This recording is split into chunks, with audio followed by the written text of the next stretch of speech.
Hey guys! So since April's National Poetry Month, I decided to share with you a poem that I wrote.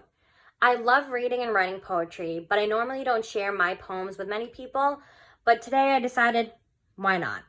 So this poem is titled In Her Back Pocket. My future daughter has long black hair, with brown eyes that reflect the tall sequoias in the deepest forests. Her eyes are almond-shaped, that nearly disappear into her cheeks when she smiles. Her dimples are as deep as her wildest imaginations, and her laugh is 10,000 fireworks in the night sky that echo off the walls of the Grand Canyon. I've loved her since forever, and I'll love her far into the unknown.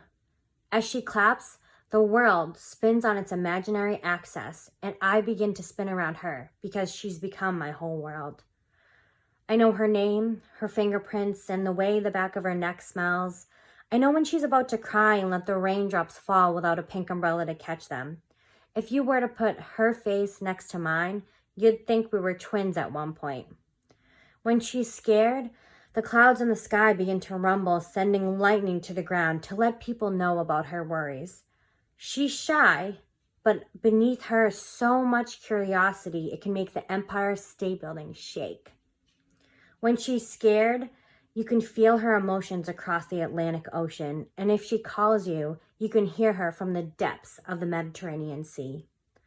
She'll summon all the mermaids from the rainbows that spread far and wide across Ireland, and laugh in the face of the dragons that leap in front of castles in all parts of Germany. Someday, her personality will say, "Fly from New York, it's Saturday night."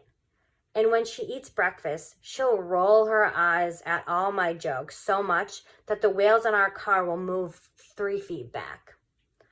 Her hands fit perfectly in mine, as if they were molded to feel like home. And I see myself in her, and there's no doubt that she's not mine. And when she bleeds, the sparkles inside her will heal her wounds, but the scars will remain to allow her to remember her own suffering. I'll worry for her safety, but trust her enough to let her soar on the backs of wild mustangs in Montana. When she gets angry, volcanoes in Hawaii will erupt with hot red lava, trying to keep up with her firecracker energy. And when she sings, the birds in Cinderella on the TV screen will look at her and not the lady in blue. She swells with love as the rice paddies do in Cambodia during the rainy season, and when a boy breaks her heart, the plates in the earth will shift 2 inches to the left, and although minuscule, she will make sure you feel it. And when she mourns a life, the flamenco dancers in Spain will forget a step. The oceans all know her name and keep returning to the shore just to see her smile.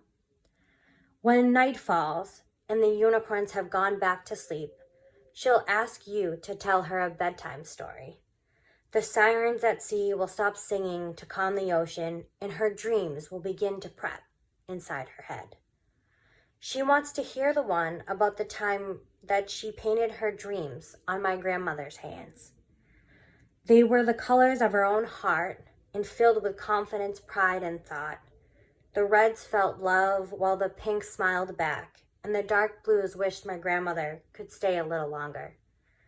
While you speak, her eyes will grow wide and shoot sparks across the room with excitement, and she'll recall the tiny pieces of the puzzle you left out. She'll add the yellows because everyone deserves time to bask in the sun, and the greens because kicking a soccer ball in the field is always time well spent. The world begins to slow down as her eyes begin to close. The birds go back to their nests, the bears settle in their dens, and the waterfalls change their speed.